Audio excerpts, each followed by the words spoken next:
Assalamualaikum warahmatullahi wabarakatuh. Selamat siang, Baraya Priangan TV, Sampurasun.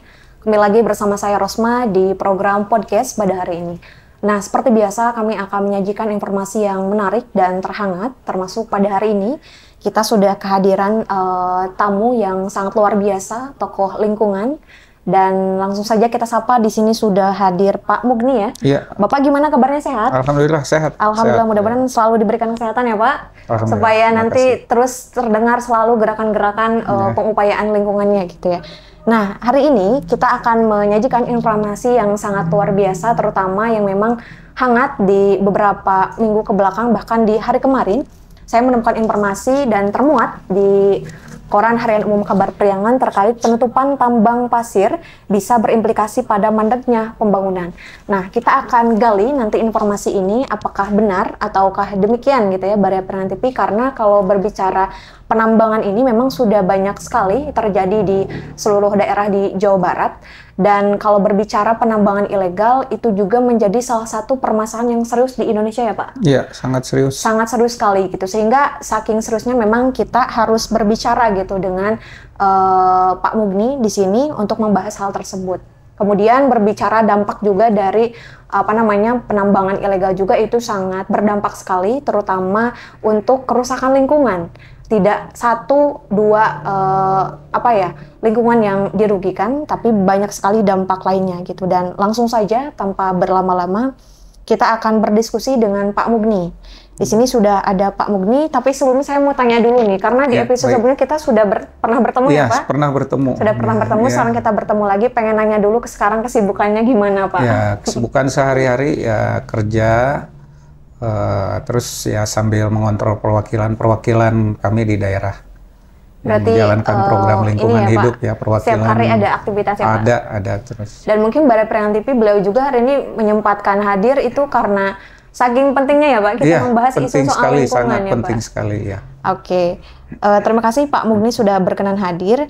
Di sini ada hal mungkin ya Pak yang akan kita diskusikan. Pertama mungkin dari fenomena penambangan ini. Menurut Bapak untuk banyaknya peristiwa atau penambangan yang banyak dilakukan di Jawa Barat ini seperti apa Pak dari Bapak? Oke. Pada khususnya penambangan galian pasir di Jawa Barat ini ada di beberapa titik ya gitu. Tapi dilihat dari kalau kita bisa cek di Google Map ya gitu sudah sangat parah ya, seperti lubang-lubang di bulan lah gitu. Jadi kalau kita lihat di sini Sukabumi wilayah Gekbrong ya itu sudah sangat parah sekali ya, bahkan memakan korban. Dan ini juga pemerintah Kota Sukabumi juga ada melalui perwakilan kami yang ada di Kota Sukabumi, di Kabupaten Sukabumi juga sedang melakukan mitigasi gitu kan, bagaimana pendekatan dengan pihak pemerintah Kabupaten Sukabumi. Juga di Sumedang, Gunung Tampomas yang sekarang itu tinggal mungkin kalau kita main ke sana itu sudah menjadi tebing ya, sudah digali habis-habisan. Juga daerah Subang, Karawang ya, dan juga tidak kalah menariknya di daerah Kota Tasikmalaya. Ya, jadi kalau dilihat daerah Kota Tasikmalaya sendiri, oh iya kita ingat di sini dengan program Pak Gubernur yang baru yang terpilih ini Pak Dedi juga kami sangat mendukung nih untuk kegiatan beliau untuk menutup galian-galian seilegal ya, yang ilegal. Nah, kita kembali lagi ke pokok pembahasan barusan yang ada di Kota Tasikmalaya. Ini memang sangat menarik lah gitu. Betul. Kota yang dikenal ini the 10,000 hills. Ke Kota Tasikmalaya ini keluar kota ke Eropa kan, ke lain-lain ini bukan dikenal daerah santri ya, tapi daerah 10.000 bukit. Bukan kota santri dikenalnya, tapi ke luar ini kota 1.000 bukit. Yang sangat disayangkan salah satu kantong oksigen yang ada di Kota Sukabumi di Kota Tasikmalaya yaitu Kawalu ini, khususnya Bungur Sari, sudah tergusur sudah tergusur. Mungkin ini merambah ke daerah Mangkubumi dan tidak menutup kemungkinan Kawalu juga akan ikut tergerus oleh kegiatan penambangan pasir, khususnya di Kota Tasikmalaya. Nah, kalau kita berbicara skup Jawa Barat, memang perlu ada kebijakan pemerintah provinsi ya untuk melakukan pengawasan terus tindakan hukum yang tegas bagi para pelaku penambang liar ilegal kan seperti itu, terkecuali apalagi terkecuali yang resmi ya gitu. Apalagi sekarang kebijakan sesuai Undang-Undang Minerba ini semuanya kebijakan sudah ada di provinsi kan gitu. Jadi alangkah baiknya provinsi yang lebih dominan kan seperti itu.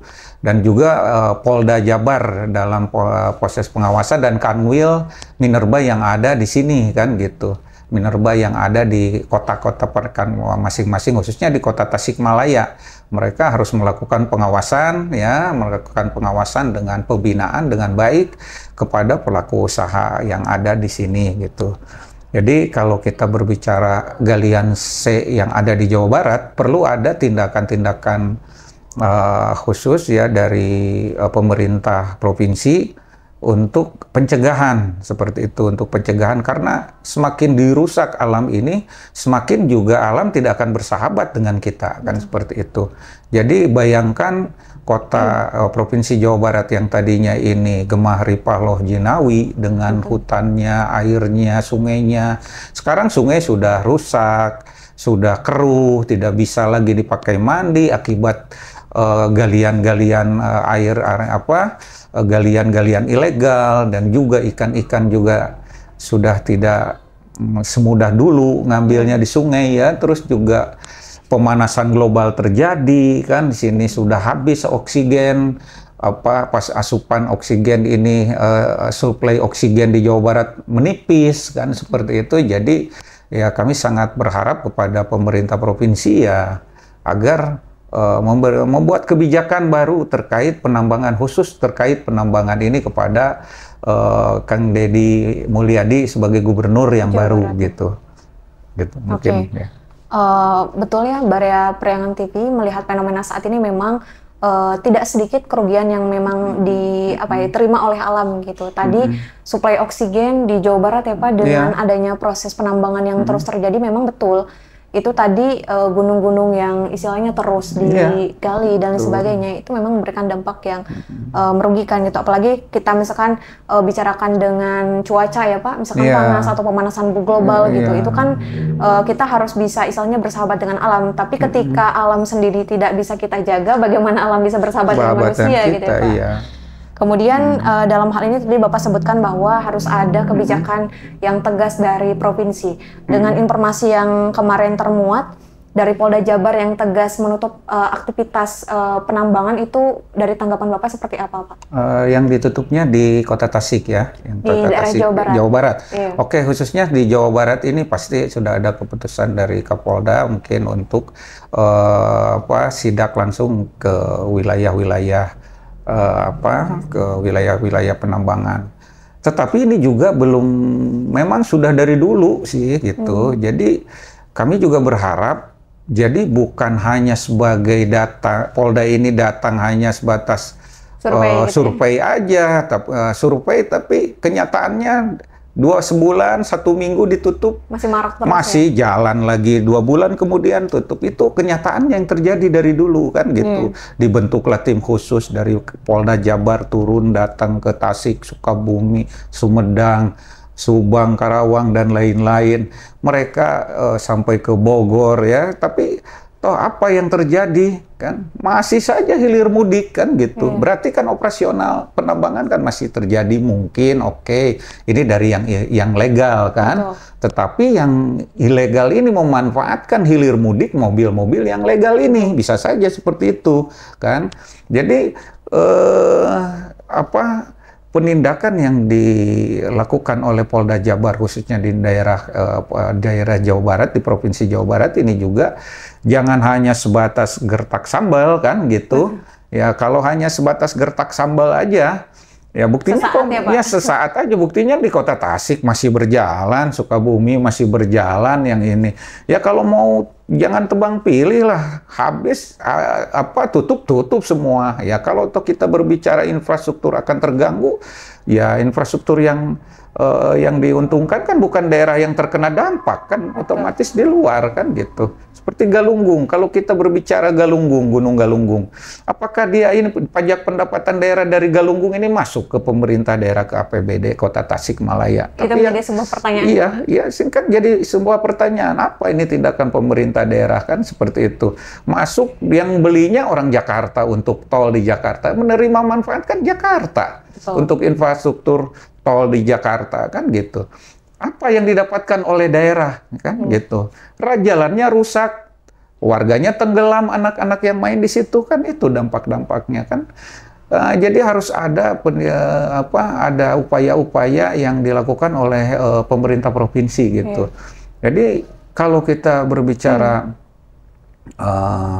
galian ilegal ini memang agak rumit sih, karena ada kepentingan-kepentingan di sini, kepentingan-kepentingan.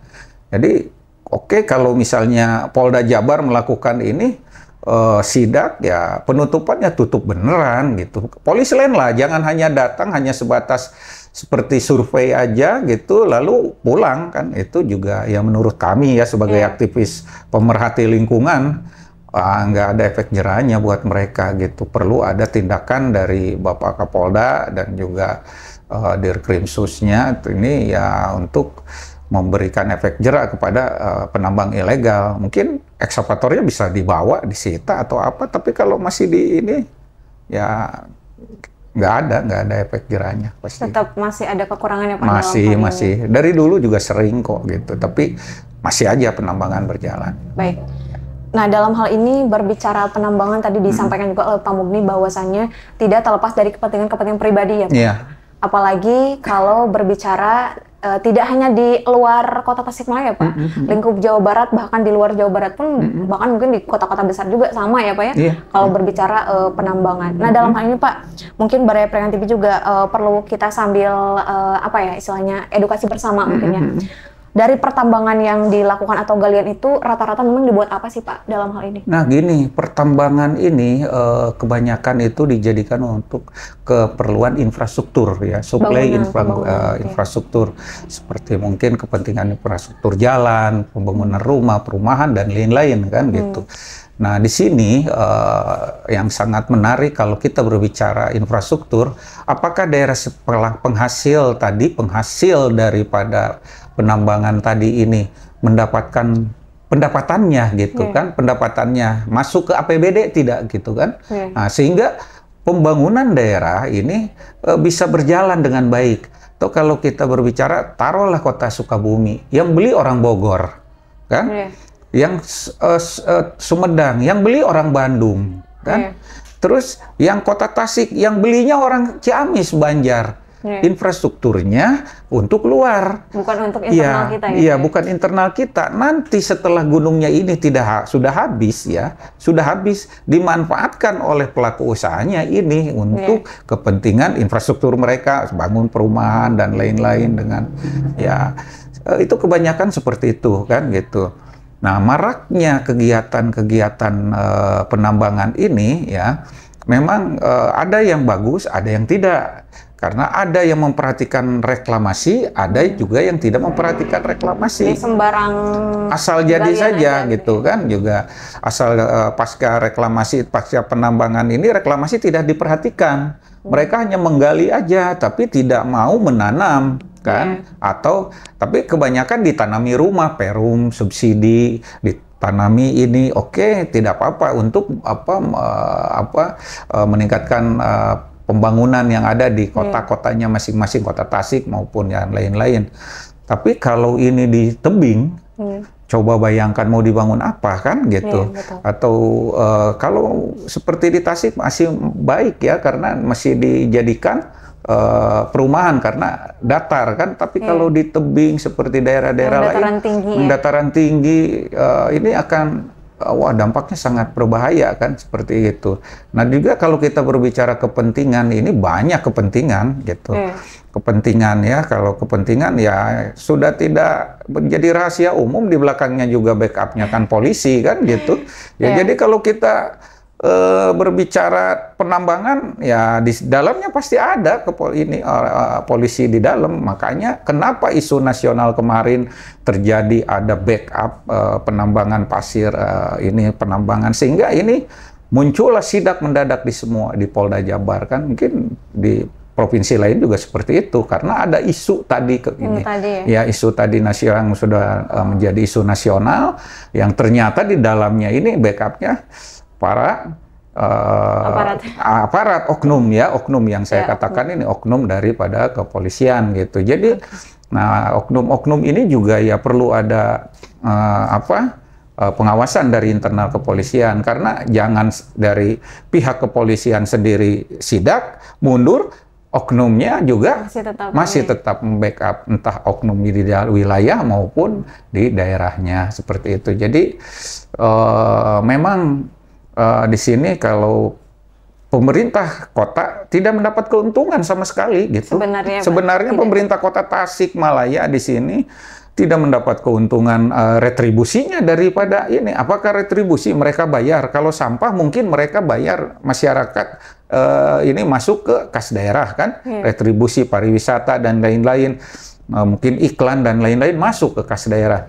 Tapi gunung ini hancur, ya retribusinya nggak dapat, pendapatannya nggak ada. Yang ada hanya merusak alam ya Pak? Yang ada merusak alam, jadi memang sangat dirugikan. Nah ini juga masalah buat pemerintah Provinsi Jawa Barat gitu. Karena apa? Satu, pemerintah daerah ini dengan kota kabupaten tidak lagi diberikan kewenangan untuk melakukan pengawasan untuk perizinan dan lain-lain. Jadi hanya dilakukan oleh pihak provinsi. Iya, sekarang semuanya ada di provinsi. Jadi itu juga menjadi keterbatasan pihak pemerintah kota kabupaten gitu. Oke, baik. Sebelum kita akan berbicara ke dampak, Pak, saya jadi pengen nanya soal yang tadi. Apakah penutupan tambang pasir bisa berimplikasi pada mandeknya pembangunan? Menurut Bapak itu seperti apa, Pak? Oke, kalau kita berbicara penambangan pasir ini berimplikasi kepada mandeknya pembangunan. Ini pembangunan yang di mana dulu? Muncul lagi pertanyaan. Iya. Pembangunan di mana dulu gitu, di dalam kota Tasik ataukah di luar kan gitu. Kalau kita pembangunan ini ini statement dari siapa gitu? Dari Komisi 1 ini. Dari Komisi 1. Oke, kalau misalnya statementnya dari Komisi 1, ya ini sebenarnya secara ininya nggak nyambung lah gitu ya, nggak nyambung. Kalau menurut saya nggak nyambungnya kenapa? Kalau berimplikasi kepada mandeknya pembangunan, ya pembangunan yang mana? Kalau ini pejabat publik yang berkolaborasi dengan pemerintah daerah, pertanyaan saya, apakah pembangunan dari kegiatan galian pasir ini ada pendapatannya nggak buat anggaran pendapatan daerah masuk nggak ke APBD Kota Tasik, sehingga dia akan balik lagi dianggarkan kepada pembangunan infrastruktur. Buktinya jalan rusak. Karena truk-truk itu jalan. Iya, truk-truk malah merusak, bukan mandek lagi gitu. Rusak, mandek pembangunan dari mana? Diangkut oleh truk Ciamis, kan? Yang dibangun untuk perumahan Ciamis misalnya. Yang untung Ciamis. Iya, yang untung Ciamis. Kan gitu.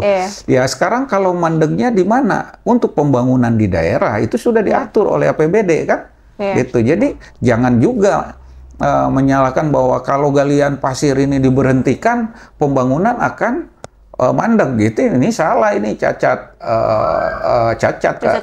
berpikir ya menurut saya gitu. Nggak bisa juga seperti itu sebagai pejabat publik gitu. Baik. Kemudian dengan concern Pak Mugni ini di bidang lingkungan ya Pak. Tentu dengan kefokusan tersebut Bapak sudah banyak sekali mengamati fenomena-fenomena lingkungan. Nah, dalam hal ini dampak adanya penggalian ataupun penambangan pasir, bahkan dampak-dampak dari akibat yang dilakukan sehingga bisa merusak lingkungan itu apa saja sih Pak? Yang merusak lingkungan yang merusak lingkungan di sini banyak. Satu yang merusak lingkungan di sini pertama dulu menipisnya suplai oksigen, itu udah pasti. Dampaknya pemanasan global kan terjadi nih pemanasan global. Terus yang kedua dampak lingkungannya di sini infrastruktur jalan yang dibiayai oleh anggaran pemerintah daerah, ya di sini rusak, bolong-bolong, ya, gitu, bolong-bolong. Coba kita berkunjung saja ke daerah-daerah wilayah penambangan. Apakah jalannya semulus? Ada yang mulus? Nggak ada kan, gitu. Nggak ada, semuanya itu udah rusak. Nah, sekarang yang diuntungkan siapa? Kan seperti itu. Yang diuntungkan siapa? Nah, kalau kita berbicara dampaknya banyak sekali. Nah, salah satu dampaknya bisa terjadi banjir, kan? Banjir, longsor, ya. Sekarang banyak kota-kota yang sudah terkena dampak akibat pohon-pohonnya sudah ditebang, gunungnya digali. Mungkin kita bisa bercermin ke kota Sukabumi yang dengan banjir kemarin ini, salah satu dampaknya daripada kegiatan-kegiatan ilegal tadi di hulunya seperti itu, sehingga berdampak ke hilir, sehingga banjir bandang menerjang mereka. Ini adalah teguran kan buat kita semua. Sukabumi yang itu menjadi tolak ukur bagi kita. Terus kedua, sekarang Tasik, apakah kita mau seperti Sukabumi? Ya, seperti itu. Tasik, lihat coba kota Tasik. Sekarang kalau banjir, kita lihat aja Mangkubumi. Mangkubumi ini adalah penyuplai oksigen terbesar di kota di kota dengan Kawalu. Gunung Taman Mangkubumi itu adalah dulu tempat wisata, ya, hotel Mangkubumi. Sekarang gunungnya sudah menjadi sebelah, gitu. Oh, udah sebelah, Pak? Udah sebelah. Di depannya ini sudah, di depannya hijau, belakangnya sudah habis. Kan, gitu. Nah, sedangkan setiap musim penghujan, itu banjir sampai rumah-rumah di pom bensin pun terendam, sampai macet terjadi di sini. Kan, manipulatif gitu. sekali ya, depan hijau, belakang sudah Iya, habis. memang terjadi seperti itu. Kalau kita dilihat di Taman Wisata Urug, dulu dia mendapatkan predikat hutan kota terbaik. Menteri Lingkungan Hidup datang ke sini, berikan penghargaan. Ada kegiatan apa-apa di Urug. Coba main ke belakang, udah gundul semua. Hanya di depannya saja, kan, gitu. Inilah perilaku manusia yang tidak bertanggung jawab, ya, terhadap alam. Jadi mari kita jaga alam, ya, dengan sebagaimana kita menyayangi diri kita, kan, seperti itu. Adapun kalau kita menggali, silakan reklamasi kembali, gitu. Reklamasi dengan baik, gitu, kan. Makanya kami sangat menolak kalau kegiatan-kegiatan ini berimplikasi dengan mandeknya kegiatan pembangunan. Tambang bisa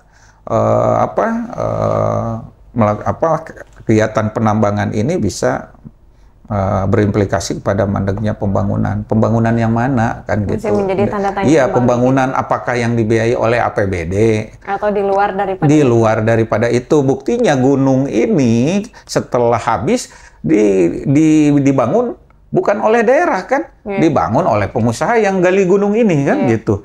Jalan-jalannya rusak. Nanti jalan yang rusak apakah akan dibangun tuh oleh diaspal tuh oleh si pengembang? Kan enggak, tuh yang bekasnya pasti dari APBD, kan, gitu. Yang dirugikan siapa? Pemerintah daerah harus membiayai jalan yang rusak tadi. Terus juga belum menanam pohon. Dinas Lingkungan Hidupnya, penghijauan harus gencar melakukan penanaman pohon. Dinas Lingkungan Hidup jangan tidur aja, kan, ini Pak Kadisnya nih, gitu. Jadi harus fungsi pengawasannya ini betul-betul, gitu, pembinaan. Jadi jangan hanya fokus ke yang lain, tapi ini fokus terkait perubahan iklim, pemanasan global. Nah, ini yang harus difokuskan. Salah satunya dampaknya daripada kegiatan-kegiatan penambangan ilegal ini, gitu. Ya. Oke, baik. Nah, Baraya Priangan TV, sedikitnya tadi kita sudah mendengar dari Pak Mugni, ya, bagaimana begitu banyaknya dampak kerugian yang akan kita dapatkan, salah satunya dari penambangan ilegal, gitu. Dan memang itu juga perlu adanya mitigasi atau pencegahan, ya, Pak, dari masing-masing individu khususnya, gitu, ya, Pak, tidak hanya dari aparat pemerintah ataupun para pihak terkait, tapi ya dari individu masing-masing juga, supaya tumbuh kesadaran, ya, Pak, akan kecintaan kita terhadap lingkungan. Kemudian sebelum kita ke sesi akhir, ada satu pertanyaan sebelum ini terkait konteks hukum, Pak, nih, boleh disampaikan barangkali ada konteks hukum yang membahas terkait pengelolaan dan perlindungan lingkungan, Pak? Ya, ada. Itu sudah diatur dalam Undang-Undang Perlindungan dan Pengelolaan Lingkungan Hidup nomor 23 tahun 2009. UU PLH ya tahun 23 tahun 2009 ini sudah memprotek semua kegiatan-kegiatan, baik kegiatan industri, izin lingkungan, dan juga kegiatan-kegiatan yang berkaitan dengan penambangan ya mineral dan lain-lain gitu, mineral dan batu bara. Nah, ini yang jadi masalahnya di sini. Kalau untuk regulasi ini memang dengan undang-undang Omnibus Law ini juga ada keterbatasan bagi kami pemerhati untuk melakukan pelaporan, karena ada beberapa klausul pasal di situ yang membatasi di dalam Undang-Undang Omnibus Law tadi. Kalau kita berbicara perlindungan dan pengelolaan lingkungan hidup, di sini sudah jelas ada barang siapa yang melakukan kegiatan tanpa mengantongi izin ya, kegiatan usaha tanpa mengantongi izin, itu sudah bisa dikenakan sanksi. Itu dalam Undang-Undang 32 itu 5 sampai 10 miliar. Ya, kurungan 10 sampai 5 tahun sampai 10 tahun dalam Undang-Undang 32. Tetapi di sini dalam pasal tersebut ini tidak pernah diimplementasikan oleh pihak penegak hukum karena terkendalanya apa? Satu, ada beberapa domainnya sini, undang-undang ini kan polisi dengan kejaksaan. Ya, sedangkan fungsi pengawasannya ada di penyidik PPNS LH di sini. Polisi tidak bisa melakukan penyidikan sebelum ada teguran pertama, teguran kedua, teguran ketiga dari pemerintah daerah, provinsi maupun kota kabupaten. Nah, di sini kalau kesulitannya penegakan hukum itu di sini untuk lingkungan hidup itu. Kenapa di situ? Karena apa? Pada prinsipnya penegakan hukum lingkungan itu harus memegang prinsip ultimum remedium. Ya? Jadi tidak bisa hukum ini, misalnya dia gali langsung dipidana, dipanggil hari itu, ya si pelaku ini nggak bisa dipidana langsung, nggak bisa dikasih sanksi langsung hari itu, gitu. Perlu penindakan dari pemerintah daerah, kan? Yaitu teguran ke-1, PPNS LH-nya, kan? PPNS lingkungan hidup, penyidik, PPNS-nya ini masuk teguran kedua tidak diindahkan, teguran ketiga tidak diindahkan, baru di sini bisa ditindaklanjuti oleh penyidik Polri seperti itu. Tidak langsung tidak bisa ya, domainnya ini berbeda. Pidananya ada di polisi, tapi PPNS tidak bisa memproses pidananya, kan gitu. Jadi ini, sedangkan penambangan di wilayah hukumnya ini wilayah hukum Polda, kan? Polda sekarang mampunya hanya apa? Pertanyaan saya, mereka turun hanya sebagai pengawasan aja, pembinaan ini untuk memberikan efek jerak, kan? Seperti itu. Tidak mungkin ini pelaku usahanya siapa ini pemilik tambang. Pernah nggak ada pemilik tambang salah satu PT di penjara? Nggak pernah ada. Ada nggak pemilik PT penambangan ini yang resmi ataupun tidak resmi dipanggil bosnya lalu ditahan, dikurung? Nggak ada kan? Nggak ada. Ya karena tadi ada batasannya tadi, kewenangan hukum tadi yang memisahkan ini antara ultimum remedium tadi untuk lingkungan hidup, dan juga harus ada teguran 1, 2, 3, baru nanti PPNS ini akan masuk ke sini ke polisi. Ini kami sudah kasih teguran loh, 1, 2, 3. Ini suratnya, tolonglah dikasih efek jerak. Baru itu di Polisland gitu. Pertanyaan saya yang kemarin Polda turun ini hanya untuk menanggapi isu ataukah apa, kan kita tidak tahu apakah sudah berkolaborasi dengan Minerba provinsi atau gimana, kan kita tidak tahu kan gitu. Ya itu memang alurnya seperti itu. baik kegiatan pencemaran lingkungan, lain-lain itu harusnya seperti itu. Karena ini dampaknya ke perusakan kan gitu, perusakan lingkungan. Dampaknya kita rasakan. Iya, semua dampaknya ya, kita rasakan. Itu dari sisi regulasinya. Jadi memang ini ya tidak akan sulit lah antara pemerintah daerah, provinsi, kota, kabupaten mau nggak berikan teguran 1, 2 ke sini, kan? Nanti ini lempar batu sembunyi tangan semuanya. Nanti ditanya oleh media ataupun aktivis kami, oh Pak, ini kewenangannya ada di provinsi. Nanti kami tanya ke provinsi, oh ini di Kanwil di sini. Dari Kanwil, pertanyaannya Kanwil ada nggak teguran 1, 2, 3 dan berkolaborasi dengan kepolisian, gitu. Jadi nanti ini mundur datang, jadi ya pendapatan semua lah gitu kan. Akhirnya sama-sama makan di situ kan. Ya sudah bukan rahasia umum kan gitu. Betul. Ya mungkin itu kendalanya daripada ini. Memang hukum sudah Undang-Undang Perlindungan Lingkungan Hidup ada, ya, sudah ditetapkan di situ untuk perusakan, apalagi menyebabkan ini orang meninggal dunia itu 5 sampai 10 tahun. Korban jiwa ya? Iya, korban jiwa kan gitu. Dan kita lihat di Bungursari berapa tahun kemudian ramai itu ex galian pasir itu meninggal, bocah kecil kan. Oh, ada sampai iya sampai kecil, bocah kecil ini meninggal. Tapi mana pidananya ada nggak gitu bekas kepada ini? Padahal dia sudah kaya, sudah untung dari penambangan ini.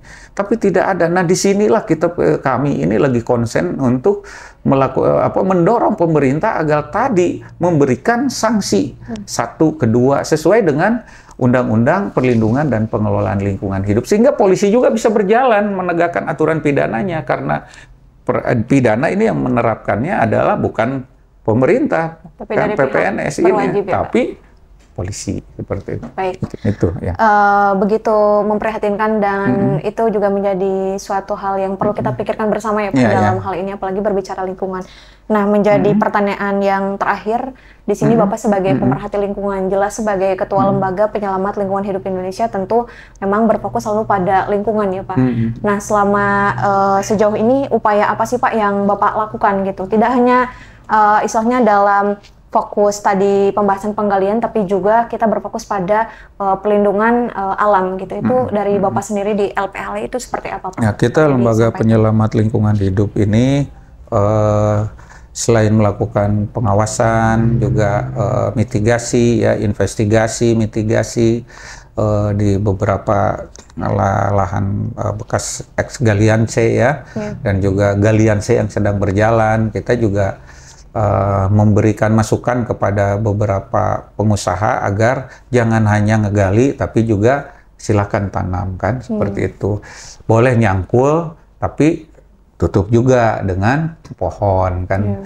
Nah, terus kedua, kami di Lembaga Penyelamat Lingkungan Hidup ini juga selalu pernah juga sering setahun sekali itu kami melakukan kegiatan penanaman pohon dengan contoh kami perwakilan Kota Tasikmalaya juga dengan Polres Kota Tasikmalaya ya, dengan Ketua LPLI Kota Tasik sudah berkolaborasi di sini untuk melakukan penanaman dengan pihak Polres Kota Tasikmalaya untuk menanam pohon di daerah Bungursari kan.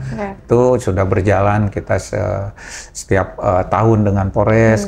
Juga kami juga Polres Kota ya gitu. Terus juga kita juga dengan pihak pelaku usaha ya di Jalan Mangin di sini juga kita pernah melakukan kegiatan penanaman pohon di ex penambangan galian C pasca reklamasi. Kita berikan contoh kepada pelaku usahanya dan pohonnya sudah besar-besar sekarang. Sudah tumbuh gitu. Sudah tumbuh dan mungkin ke depannya juga kita akan melakukan kerjasama lagi dengan beberapa pihak pelaku usaha, saling mengingatkan kan, boleh Anda menggali ya, tapi jangan lupa untuk menanam untuk menanam pohon lagi kan, karena satu pohon sangat berharga bagi kehidupan manusia gitu, khususnya di Kota Tasik. Dari satu pohon kita bisa menghasilkan 1000 ton oksigen. Ya, kalau hilangnya sekian dari satu sekian gunung ini berapa juta pohon, berapa puluh ribu ton yang habis di Kota Tasik, jutaan ton yang habis, maka terjadilah dampak sekarang jadi panas ya, pemanasan global global. ya. Nah, jadi kami selalu mengadakan kegiatan juga penanaman berkolaborasi dengan perhutani ya di Galunggung kita juga nanam kan gitu. Pengelola kawasan wisata Galunggung mungkin itu yang kami sering lakukan untuk setiap tahun. Juga selain kegiatan-kegiatan di kegiatan sosial lainnya juga masih tetap berjalan seperti itu. Tapi itu hanya di Kota Tasik apa di luar juga, Pak? Di luar jalan. Luar kota juga ya, sama? seperti kami di Papua di Yahukimo ya, di Papua di DKI ya, di Yahukimo, Kabupaten Yahukimo, itu masyarakat adat Yahukimo di daerah Yahukimo ini kena banjir dan kami di sana ada dibantu oleh Gubernur Papua ya. Untuk menanam pohon di daerah Yahukimo itu hampir 100.000 pohon yang akan disebar ke beberapa ini gitu, dikasih untuk bibitnya gitu. Bibitnya. Tapi untuk daerah yang terkena dampak longsor itu gitu. Gitu. Sangat luar biasa sekali ya Pak. Dengan tadi kegiatan-kegiatan LPLHI yang tidak hanya di Kota Tasik tapi juga di luar kota sampai Papua ya Pak. Tadi itu yang menjadi tantangan kira-kira apa sih Pak? Ya, yang menjadi tantangan ketika berkegiatan di fokus lingkungan ini apa sih Pak? Pasti menemukan tantangan ya Pak? Ya, tantangannya ada. Seperti kalau kami nanam pohon di Papua mahal, kan gitu. Kalau kami nanam pohon di Papua ya berbeda lah di daerah longsor di Yahukimo contoh ya. Kalau kami nanam pohon untuk naik pohonnya aja satu pohon harus bayar 100.000. Harus bayar dari Sentani Papua sampai ke Yahukimo. Bayangkan kalau maaf tadi sekian pohon ya gitu gitu. Jadi pohon yang di sana kira-kira dapat dimanfaatkan oleh masyarakat gitu.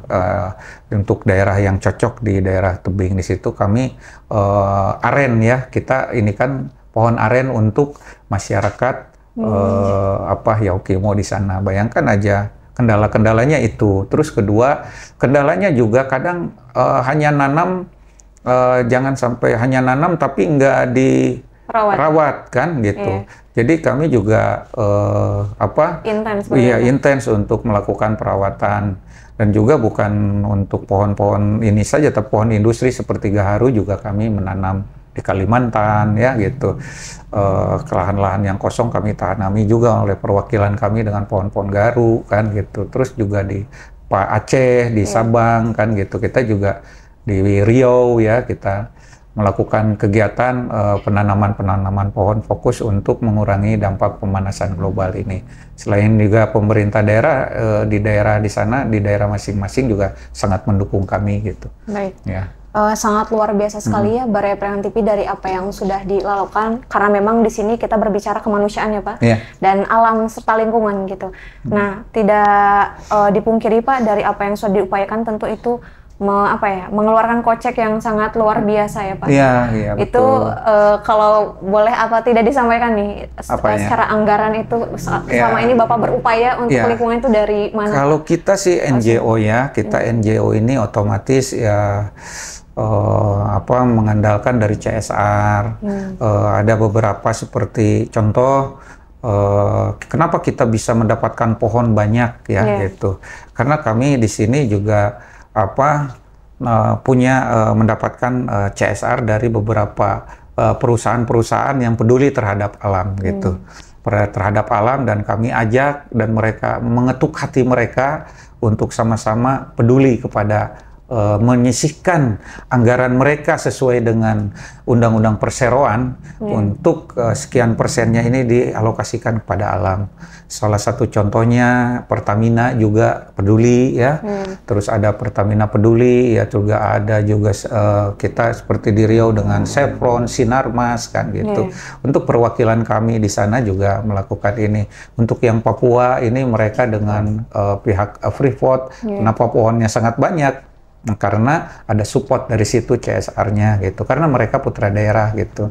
Adapun kami berkantor pusat di kota Tasikmalaya di sini hanya konsen di daerah di sini gitu. Kami hanya mengontrol saja untuk kegiatan-kegiatan yang ada di daerah. Berarti proses di LPLH ini semacam penanaman pohon sampai 1.000 pohon itu memang tidak terlepas dari partisipasi pihak terkait juga ya Pak.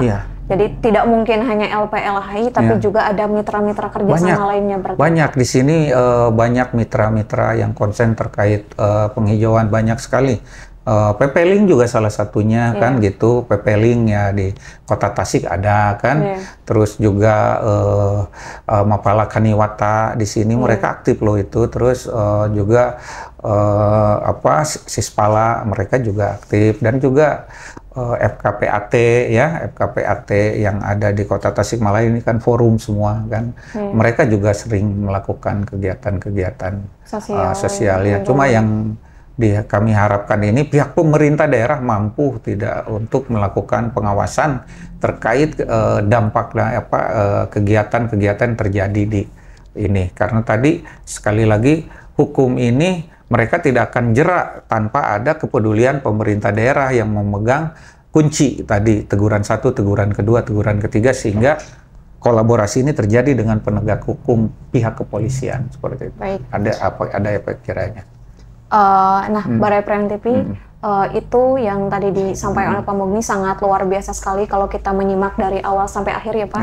Ini menjadi informasi yang begitu informatif dan memang sebetulnya tidak terlepas dari upaya untuk membangun kesadaran juga ya Pak. Supaya kita bisa lebih mencintai lingkungan, minimal ya lingkungan sekitar saja dulu ya Pak. Jangan dulu yang jauh-jauh gitu. Tapi dalam hal ini memang kita tidak bisa sendiri, apalagi mereka yang istilahnya berupaya untuk menjaga lingkungan dengan menanam 1.000 pohon per tahun, misalkan seperti di LPLH ini gitu. Dan dalam hal ini juga saking betapa pentingnya kita untuk menjaga lingkungan, kita tidak bisa terlepas dari saling menyelamatkan ya Pak. Manusia tidak bisa hidup tanpa pohon karena memang ada suplai oksigen di sana ya Pak. Suplai oksigen. Manusia bernapas ya dari mana oksigen dari yang dihasilkan oleh pepohonan yang memang ada di bumi ini gitu. Pohon itu bisa merusak juga gitu, bahaya ya juga. Karena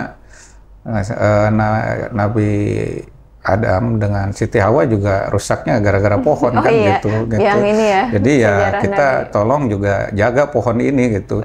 Jadi larangan juga kan gitu. Mereka berdosa gara-gara pohon kan gitu. Jadi ya sekarang kalau kita ditebang juga buah jengkol, buah ini akan susah kita akan dapatkan sumber kehidupan dari buah-buahan dan lain-lain juga. Petei kan gitu, salah satunya kalau hutan-hutan ditebang, habislah kita semua kan. Bagaimana kita hari ini hidup di bumi ya Pak, kalau misalkan gitu. Ekosistem atau alam saja kita rusak begitu saja tanpa ada tanggung jawab yang jadi kita manusia harus menyayangi pohon lah gitu. Gitu. Baik. Oke, tidak terasa kita sudah berada di sesi akhir ya Pak ya. Masya Allah sekali. Waktu Pak Mugni ini sangat sulit sekali, ya kita kita temui gitu ya. Waktu itu sangat padat sekali sampai beliau pun kadang-kala ya nanti saya kontak saking padatnya sekali kegiatan beliau. Dan alhamdulillah pada kesempatan hari ini kita bisa bertemu dengan beliau. Mudah-mudahan kita doakan ya ya Pak Mugni ini bisa selalu diberikan kesehatan dan keluarganya juga diberikan kesehatan supaya beliau dan rekan-rekannya bisa terus mengupayakan bagaimana hari ini kita bisa terus menjaga alam. Sebelum saya tutup, barangkali Pak ada yang mau disampaikan ke Baraya Priangan TV? Baik, kepada Baraya Priangan TV, sekali lagi mari kita jaga alam kita, jaga lingkungan kita, mari kita belajar menanam pohon mulai dari depan halaman rumah kita gitu kan. Mulai dari halaman rumah kita walaupun satu pohon, entah pohon apa saja kan, sehingga nanti pohon itu akan bisa bermanfaat buat kita yang ada di depan maupun untuk di depan rumah.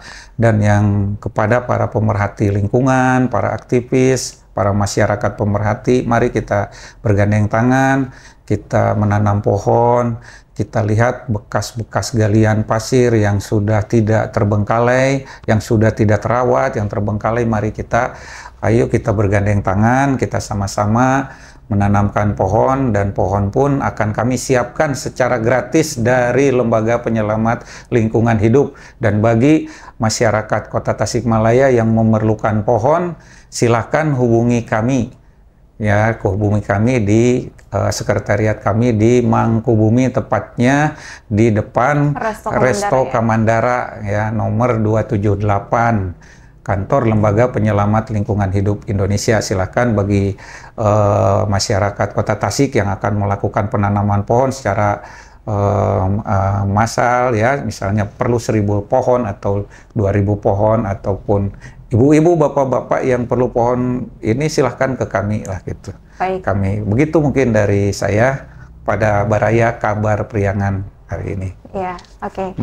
Nah, Baraya Priangan TV itu sangat luar biasa sekali yang barusan disampaikan, apalagi tadi Pak Mugdi mengajak kepada seluruh masyarakat umum, khususnya bagi yang memang ingin membutuhkan pohon, bisa langsung saja ya Pak bisa. menemui Bapak kami di wilayah kasih. Mangkubumi, tepatnya di depan Resto Kemandara.